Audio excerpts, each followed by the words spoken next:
se retrouve aujourd'hui pour un book haul avec les livres que j'ai reçus pour mon anniversaire et pour Noël. Et comme j'en ai pas mal à vous présenter, on va pas plus s'attarder sur l'introduction parce que vous le savez, sinon ma vidéo fera 27 minutes. Et c'est presque pas une exagération. Le tout premier livre que j'ai reçu, c'est One Dark Thrones de Ken Dark Blake, qui est un livre de fantasy jeune adulte et qui est la suite de Three Dark Crowns, toujours de la même autrice, que j'ai lu cette année, enfin en 2017 au moment où je filme la vidéo, et que j'avais beaucoup aimé. Pour ce qui est de l'histoire, on est donc bien dans un univers fantasy avec un royaume qui est toujours gouverné par une femme, donc une reine, et qui a toujours une grossesse, et elle a toujours des triplés qui sont toujours des filles. À leur naissance, les bébés sont répartis sur 3 îles différentes du royaume, et sont amenés à développer des dons qui leur sont particuliers, pour s'affronter malheureusement à l'aube de leurs 16 ans, pour prendre la place de reine. Donc c'est assez horrible puisqu'elles sont amenées à s'entretuer entre sœurs et ont été élevées dans la haine de leurs sœurs. Absolument atroce. Comme je vous l'ai dit, j'avais beaucoup aimé le premier tome, j'ai donc très hâte de lire la suite que j'attendais avec impatience. J'ai ensuite reçu This Savage Song de Victoria Schwab qui est un livre fantastique, jeune adulte cette fois-ci. C'est un livre que j'avais hâte de découvrir puisque j'avais adoré Vicious et A Darker Shade of Magic de la même autrice qui m'avait été proposé, en tout cas conseillé par Robin qui est l'ambassadeur francophone de l'autrice un petit peu quand même. Je sais pas grand chose sur cette histoire si ce n'est que elle avait l'air très chouette et qu'en fait on va suivre le parcours de deux personnages, un garçon et une fille qui a un petit peu tout à prouver à son père, enfin en tout cas elle veut lui prouver qu'elle est quelqu'un de bien ou d'important ou peut-être même les deux, et le garçon lui est un petit peu particulier puisqu'il a la capacité de voler les âmes des gens en chantant une chanson, ou en tout cas en jouant une chanson, hein, de ce que j'ai compris. Qui est un don assez atroce si tu aimes la musique mais que tu ne veux pas de mal aux gens, mais je sais pas si c'est son cas. En tout cas, j'ai très hâte de le lire et apparemment cette année, en tout cas toujours en 2017, il y a une suite qui est sortie et je ne sais plus le nom de la suite. Mais bon, je n'ai vu que de bonnes choses sur ce livre, j'ai donc très hâte de me faire mon propre avis. Le livre suivant, j'avais vraiment très hâte de le recevoir, il s'agit de Wicked de Gregory Maguire et il s'agit d'une réécriture du Magicien d'Oz. On suit dans cette histoire le parcours de la sorcière de l'Ouest que l'on ne connaît que comme un personnage très méchant qui veut la peau de Dorothy qui est l'héroïne de l'histoire. Et ici on va un petit peu apprendre à connaître sa véritable histoire et pourquoi elle est comme ça et est-ce qu'elle est vraiment profondément méchante. Et autant vous dire que moi déjà j'adore les méchants mais si en plus je peux avoir leur backstory et me faire un avis plus prononcé dessus même si c'est pas celui que l'auteur a écrit de base, bah j'adore. En plus, l'objet livre est absolument sublime, je vais vous montrer ça. Donc, comme c'est un hardback, vous avez toujours une petite jaquette, mais en fait, quand vous la retirez, vous allez voir, c'est beau. Vous avez en fait le livre qui est illustré en fait sur la couverture en dur des deux côtés. C'est la même image, hein, mais je veux dire, c'est absolument sublime comme objet livre. J'avais jamais vu un hardback aussi beau en fait. Sans sa jaquette. Et là comme ça, moi perso, la sorcière de l'Ouest, je l'aime bien. Elle a plein de petits animaux et je suis sûre que c'est pas une vraie méchante. Ou en tout cas qu'elle est pas complètement maléfique quoi. Vous avez aussi de superbes cartes à l'intérieur, j'ai vraiment très hâte de le parcourir. Il ne me semble pas que ce livre ait été traduit, mais bon, si jamais je vois une traduction, je vous le mettrai en barre d'infos. Dernier livre en VO que j'aurai à vous présenter dans ce book haul, il s'agira de X de Thomas Old Ulvet. Enfin, il a un nom imprononçable, j'y arrive jamais en fait. Je fais 25 prises et je me plante tout le temps, donc vous vous contenterez de cette prononciation nulle. Vous avez déjà sans doute entendu parler de X. De toute façon, je l'ai déjà présenté dans ma dernière vidéo, donc bon, si vous suivez toutes les vidéos, vous le savez déjà. Il s'agit d'un livre, je pense, fantastique, fantasy, je sais pas trop. On se situe au cours du XVIIe siècle, si je dis pas de bêtises, je crois aux États-Unis peut-être. Et on suit un village qui est protégé par une sorcière, sauf que cette sorcière, pour protéger le village, je sais pas si elle a besoin de faire ça, mais quoi qu'il arrive, elle se rend tous les soirs dans la chambre des habitants en fait, enfin dans leur chambre, et elle les observe dormir, sauf qu'elle a les yeux et la bouche cousus, donc c'est pas très rassurant, et je sais pas si ce personnage est complètement maléfique ou s'il a un petit peu de bon et que les gens se méfient juste à cause de son apparence physique, et parce qu'ils ont peur des sorcières aussi. Tout ce que je sais, c'est qu'il a fait frissonner pas mal de monde et que moi j'aime frissonner et donc j'ai très hâte de le découvrir. Et il a été traduit en français, donc vous pouvez y aller sans souci. Ma petite sœur m'a ensuite offert La Belle et la Meute de Maryam Ben Mohamed et Ava Jashidi. Il s'agit d'un livre témoignage qui a d'ailleurs été adapté au cinéma, je crois, au cours de l'année dernière, enfin 2017, d'ailleurs c'est la couverture. Il s'agit d'un livre qui est pas très drôle, hein, puisque c'est un témoignage, c'est un drame aussi, puisqu'on va suivre le parcours de Maryam en fait, qui a été malheureusement violée par des policiers en Tunisie, puisque ça se passe en Tunisie, et qui va en fait avoir énormément de mal à faire reconnaître malheureusement ce viol, puisque elle va pas être écoutée, qu'en plus ça a été fait par des policiers, donc techniquement l'autorité, et forcément plus compliqué d'être tendu dans ces cas-là. Et au final, le témoignage va permettre de mettre en avant la situation de la Tunisie, puisque on sait que la place des femmes en ce moment est pas forcément la plus chouette. Il y a beaucoup de femmes tunisiennes qui se lèvent contre l'oppression qu'elles subissent, contre le peu de droits qu'elles... Enfin, en tout cas, les droits qu'on ne les laisse pas avoir, et puis ceux qu'on leur a retirés aussi. Donc voilà, on suit vraiment à la fois le parcours de cette jeune femme, mais aussi le parcours de toutes les femmes en général en Tunisie, et puis de tout ce qui reste à faire pour qu'enfin elles n'aient plus à avoir peur et puissent être tout simplement libres d'agir et d'être ce qu'elles sont. Je sais que ça va pas être une lecture très facile puisque c'est clairement un sujet dur, mais j'ai hâte de le lire parce que j'ai hâte d'en savoir plus sur un pays que je connais pas très bien et d'en apprendre toujours plus sur des personnes que je connais pas très bien non plus. Toujours de la part de ma petite sœur, elle m'a offert Les Sables de l'Armagosa de Claire Vaille Watkins, qui est cette fois-ci un roman post-apocalyptique, on est un peu dans du drame aussi, puisque ça a été pas mal comparé à La Route de Cormac McCarthy que j'avais adoré et lu en 2016 ou 2017, je sais plus. On y suit en fait le parcours des États-Unis, je crois que ça se situe là-bas et je crois que c'est valable pour le monde entier. En fait, il y a une espèce d'énorme dune de sable qui broie tout sur son passage. Voilà, vous n'avez pas intérêt à vous retrouver en face. Et donc les gens se terrent là où ils peuvent pour éviter d'être tués et du coup forcément toute l'économie et toute la vie du pays s'est cassée la gueule parce que dans ces cas-là c'est un peu compliqué. Et du coup on suit le parcours de plusieurs personnes qui se sont réfugiées, qui essayent de survivre comme ils peuvent et nous on va suivre leur parcours. Et vu que c'est comparé à La Route, autant vous dire que j'ai très hâte de le lire parce que La Route avait été une très très belle lecture. Je sais aussi qu'il va être adapté en film et donc j'ai hâte de voir ce que ça pourra donner aussi sous ce format-là. M'a ensuite été offert par ma maman Americana de Chimamanda Ngozi Adichie que j'avais tellement hâte d'avoir dans ma pile à lire parce que j'ai entendu tellement de belles choses sur ce livre, j'ai entendu tellement de bonnes choses que je voulais à tout prix le découvrir et puis Chimamanda Ngozi Adichie, j'aime beaucoup les messages qu'elle transmet donc je suis à peu près sûre d'aimer ce que je vais lire ici. Puisqu'en fait on suit le parcours d'une jeune fille qui part du Nigeria pour aller à Philadelphie, donc en Amérique, pour faire ses études. Et en fait en arrivant aux États-Unis elle va avoir droit à cette espèce d'énorme choc culturel où on va lui faire comprendre qu'elle n'est pas comme tout le monde puisqu'elle va prendre conscience de sa couleur de peau, ce qui n'avait jamais été un problème au Nigeria, mais qu'aux États-Unis on va bien lui faire ressentir, ce qui m'étonne pas du tout, puisque ce serait même pareil en France d'ailleurs. Et donc forcément on va avoir son point de vue sur tout ça, sur son vécu, sur ce qu'elle ressent et j'ai entendu tellement de belles choses que j'ai très hâte de lire. C'est une belle petite pavasse de presque 700 pages, mais je pense que ça va se lire très facilement. De la part de mon papa, j'ai reçu 2 bouquins, et donc de Stephen King. Le premier, c'était Marche ou crève, que j'avais tellement hâte d'avoir parce que j'en avais entendu pour la première fois parler par Manon de la chaîne Maisys, et ça m'avait tout de suite donné envie parce que le résumé était trop chouette. Il est atroce, cruel, mais trop chouette. Puisqu'en fait on suit un jeune garçon qui va participer à une émission qui est retransmise au niveau national, peut-être même mondial, je ne sais pas trop, et c'est un jeu assez spécial qui s'appelle La Longue Marche, et en fait c'est assez cruel puisque vous devez marcher pendant je sais pas combien de jours d'ailleurs, longtemps en tout cas, et bien les règles sont simples, c'est marche ou crève, puisque si tu t'arrêtes de marcher, tu crèves. Voilà, alors je sais pas si c'est au sens propre, mais je crois que oui.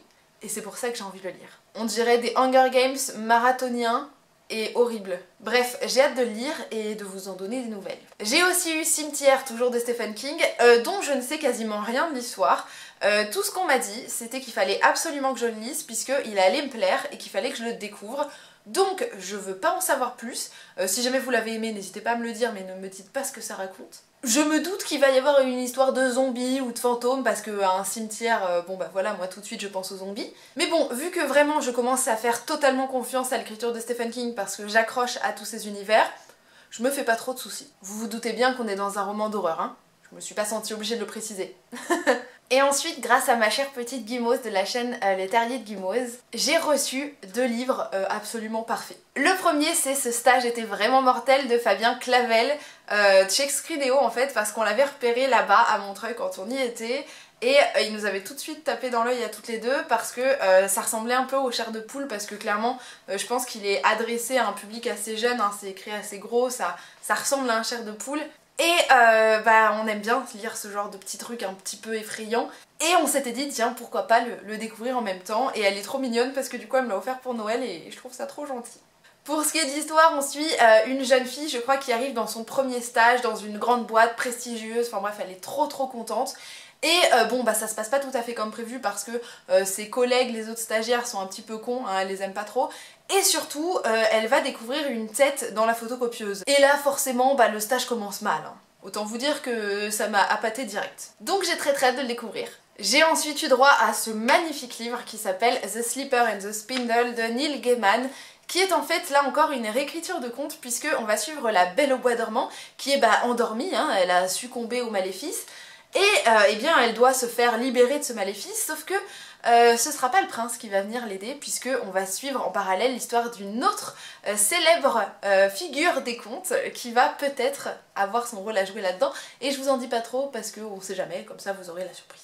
Mais si vous voulez en savoir plus, il était une fois Personnage qui en avait parlé sur sa chaîne pour le Femini Books, donc n'hésitez pas à aller voir. L'objet livre est absolument sublime, je vais vous en montrer des petites pages. Ce que vous voyez pas très bien à la caméra, et c'est pour ça que je vais me rapprocher, c'est que vous avez un petit effet de transparence, puisque vous le voyez, vous avez en fait une jaquette un petit peu en calque et derrière vous avez un dessin qui s'affiche, donc c'est La Belle au bois dormant. Et quand vous retirez la jaquette, vous avez seulement le dessin qui s'affiche et c'est juste trop beau. Mais la beauté ne s'arrête pas là puisque à l'intérieur du livre c'est toujours aussi beau puisque c'est illustré. Vous avez cette première double page qui est absolument trop belle. Et en fait tout le livre est illustré, vous avez plein de choses à regarder pendant votre lecture. Autant vous dire que j'adore déjà cette illustration.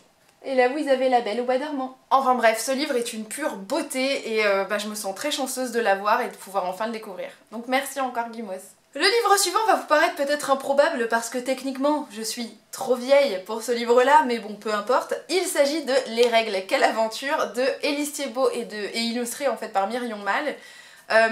C'est un livre dont j'avais entendu parler pour le Femini Books, je ne sais plus sur quelle chaîne, donc je vais essayer de me rattraper en vous insérant la petite vidéo là-haut. Et en fait c'est un bouquin qui est techniquement adressé aux jeunes filles qui n'ont pas forcément encore leurs règles ou qui vont les avoir ou qui les ont tout juste eues et qui en fait a pour rôle de démystifier les règles et justement d'expliquer que ça n'a rien de sale, que ça n'a rien d'anormal, que c'est naturel, c'est votre corps et que voilà, de briser tous les petits tabous et tous les petits stéréotypes qui traînent encore autour. Et je trouve juste l'initiative absolument merveilleuse parce que ça suffit hein, de pourrir la tronche des enfants dès leur adolescence avec des clichés tout pourris.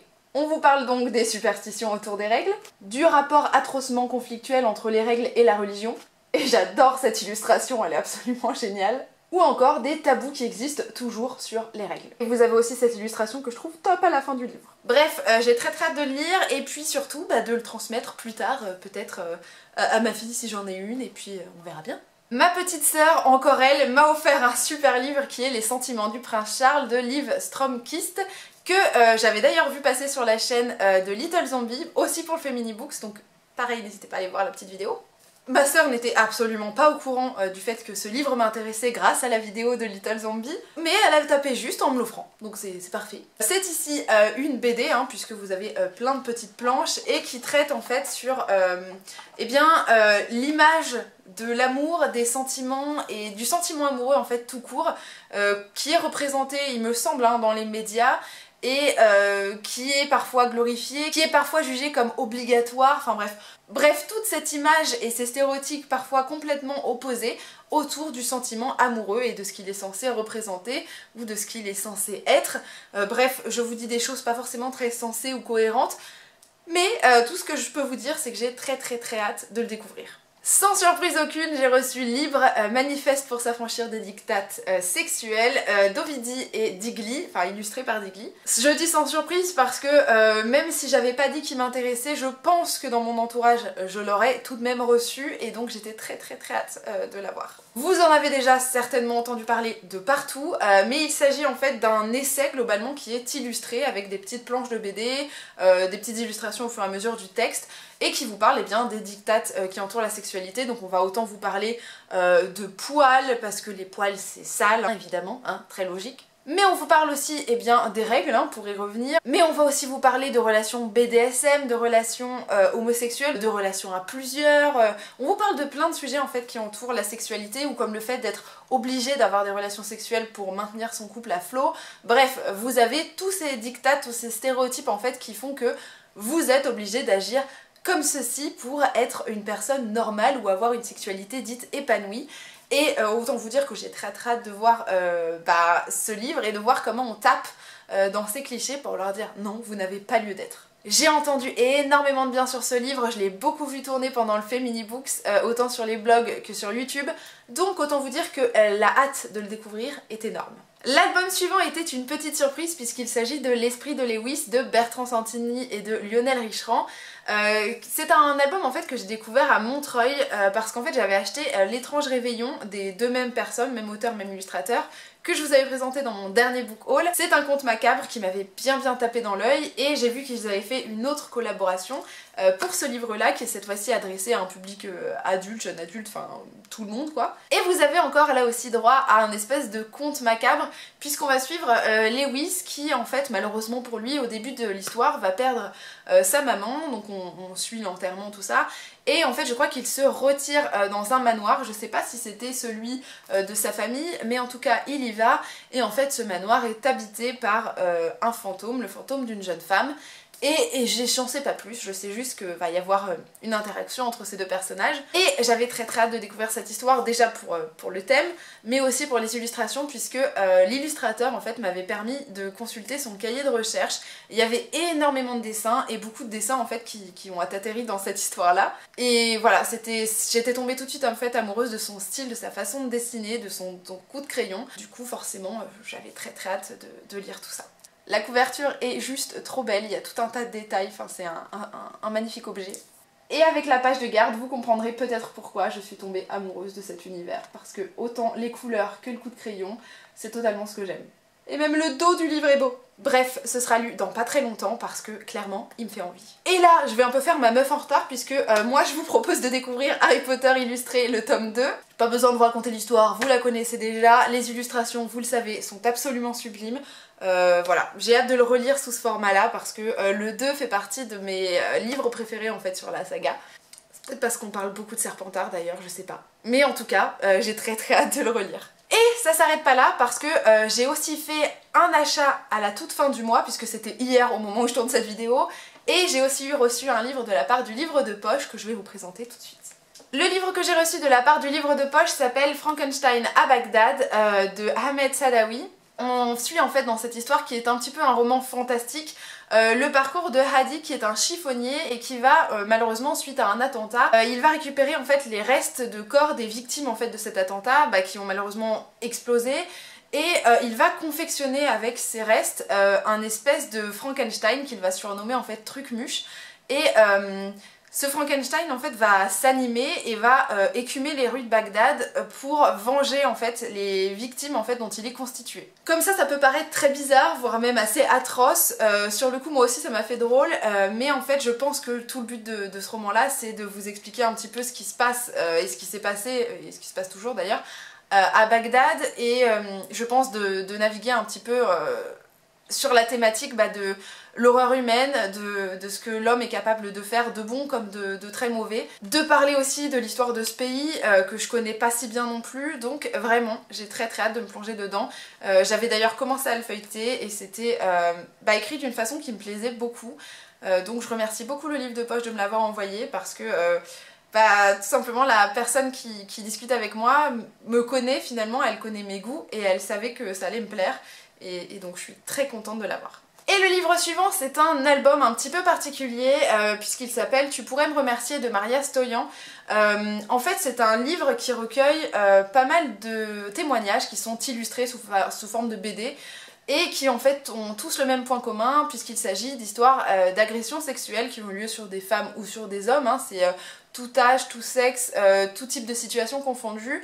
Et en fait ça permet d'illustrer malheureusement ce qu'on a souvent sur les victimes, c'est-à-dire le fait qu'elles sont blâmées, soit pas reconnues pour l'agression qu'elles ont subie, parce qu'on leur dit que c'était presque flatteur si on t'agresse parce que ça veut dire que t'es belle ou intéressante ou ce que tu veux, enfin non, c'est non. On vous parle aussi de slut shaming, puisque c'est ta faute si ça t'est arrivé puisque tu étais habillée comme ceci, ou alcoolisée, ou droguée, ou ce que tu veux. On aborde un petit peu malheureusement tout ce qui existe autour des agressions sexuelles, ce qui en découle, et la façon dont les victimes sont pas toujours écoutées, et c'est un petit peu une façon de les soutenir finalement et de leur dire c'est pour vous, on a vu ce qui se passe et on est avec vous en fait. Et ce qui est très chouette, c'est qu'à la fin de l'album, vous avez quelques petites planches qui sont là pour expliquer aux personnes qui n'auraient pas subi une agression mais qui la verraient, qui seraient témoins de cette agression, de pouvoir assister la personne, les mots qu'on peut dire quand on en a entendu parler pour soutenir la personne, parce que c'est terrible d'être seul dans ces situations-là, ou voire même d'observer, de regarder ce qui se passe autour de soi et d'être prêt à réagir si on voit qu'il y a quelque chose d'anormal qui se passe, et ça c'est chouette. Et c'est tout pour les livres que j'aurais à vous présenter pour cette fin d'année pour ma part et le début d'année pour vous. C'est pas mal, je sais pas si je vais me calmer pour les mois suivants, hein, parce que très honnêtement j'ai eu des bons pour aller acheter des livres ailleurs, donc bon, je me connais, je vais craquer. En attendant, j'espère que vous avez passé de très belles fêtes, même si je poste ma vidéo un petit peu après, et que vous avez été gâtés, que vous avez été bien entourés, ou en tout cas que vous vous êtes fait plaisir durant cette période-là. Et bien moi, comme d'habitude, je vous souhaite de très belles lectures, je vous fais de très gros bisous et je vous dis à très bientôt. Salut!